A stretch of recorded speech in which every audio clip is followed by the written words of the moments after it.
Hello everyone. It is Act 1, Scene 3 now.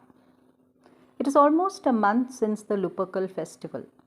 This scene is the night before the Ides of March, and Rome is in a chaotic condition. Strange thunder rumbles in the air and seems to shake the earth.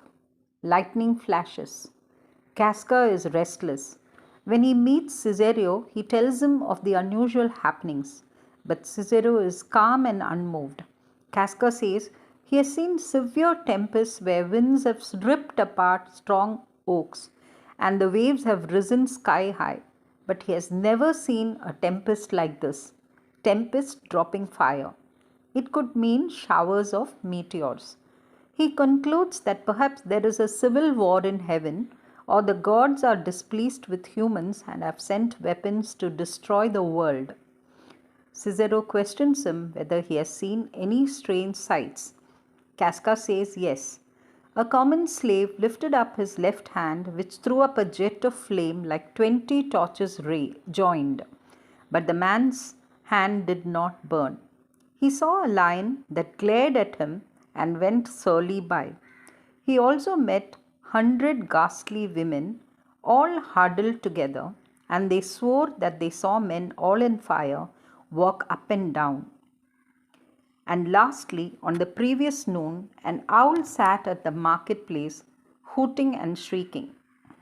Casca says, "Let not men say that these occurrences are natural," and he himself believes that they are supernatural warnings that signify that many unfortunate things are going to happen in the places where they occur.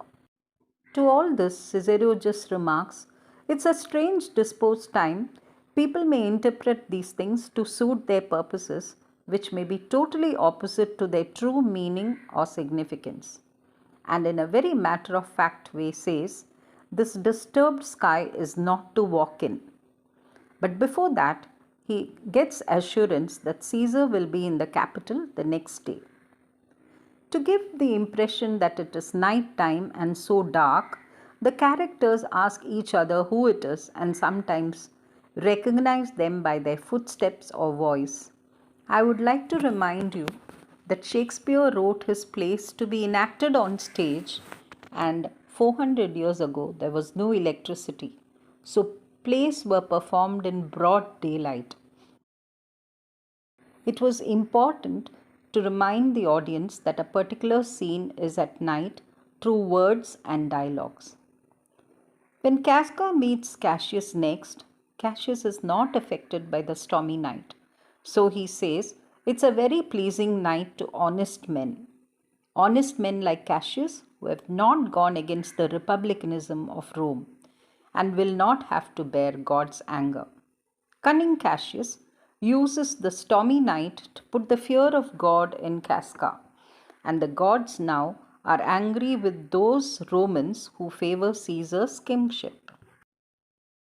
He further explains to Casca why should these things happen? Why all these fires? Why all these gliding ghosts? Why birds and beasts are behaving unnaturally? And why old men, fools, and children calculate? This means old men who have lost their faculties, fools who don't have it at all, and children who are yet to develop it all behave a little unnaturally because they all speculate about future, which is against their natural capacity. When Cassius says the gods are using these people to give warnings to men on earth by means of storms, thunder, and lightning, he's only trying to influence Casca and win him over to the conspiracy. And he continues to say that there is a man like this dreadful night that thunders, lightens, opens graves, and roars like the lion in the Capitol. According to Cassius, that man is no greater than any of them, yet he frightens them like the strange night. Casca guesses it is Caesar, and Cassius says that Romans have only the physicality of their fathers. Their spirits have become weak. Casca remembers that the next day, that is the Ides of March, Caesar is to be crowned king, and he will be king everywhere except Italy. Cassius says that he will know what to do with his dagger to free himself from Caesar's rule.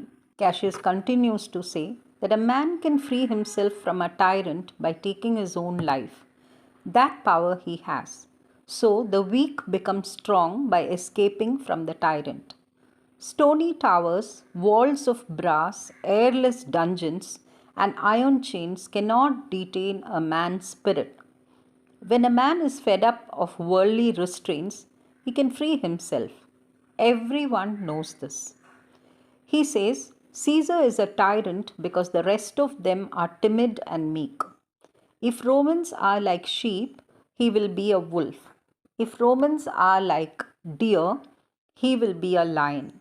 It is because Romans are like straw or other light combustible material that Caesar so easily makes a bonfire of them to illuminate or highlight his glory. He who is as ordinary as anybody. So, in a way, the Romans are at fault for allowing Caesar to rise in power. Then he provokes Casca by saying, perhaps he is willing to be a slave, and Cassius may be in danger for exposing himself like this. Casca says he is not a person to carry tales, and he himself is willing to be on Cassius' side and set things right. Cassius is happy now and reveals that there are some noblest minded Romans who are in this mission with him. This is of honorable, dangerous consequence. They are all waiting for him in Pompey's porch. He compares the work they have in hand as most bloody, fiery, and most terrible, like this night. Now Casca hears someone hurrying towards them. Cassius knows it's Cinna, as he can recognize his gait, means manner of walking, and asks him why he is in so much of a hurry. Cinna says he's been looking out for Cassius and asks whether Casca is Metellus, Simba. Cassius says no, it's someone else who is with them, and then asks whether people are waiting for him. Cinna says yes and exclaims, what a fearful night is this! A few people have seen strange sights, and tells Cassius if only they could win over Brutus completely to their side. Cassius assures Cinna that he will win over Brutus. Then he tells him to place a few of his anonymous notes in places where Brutus is most likely to see them. Praetor's chair, at his window, and paste one on his ancestor's statue. And then Cinna has to reach Pompey's porch where others are there. And then he inquires whether Decius Brutus and Trebonius are there. Cinna says yes, everyone is there except Metellus Cimber, who has gone to Cassius' house to fetch him. He assures Cassius he will do as instructed and leaves. Cassius asks Casca to join him in going to Brutus' house. He admits that 3 parts of Brutus is with them, and his next meeting with him will completely win him over. Brutus' status is such that if he is there in the conspiracy, the deed will seem holy and just. Without him, it may seem plain murder. His inclusion will convert a murder into something noble and bright.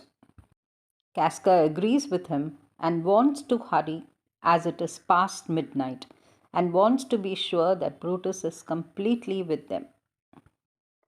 The conspiracy is brewing, and the next day it is going to be implemented. It's a very crucial period in the play. Thank you everyone for your patient hearing.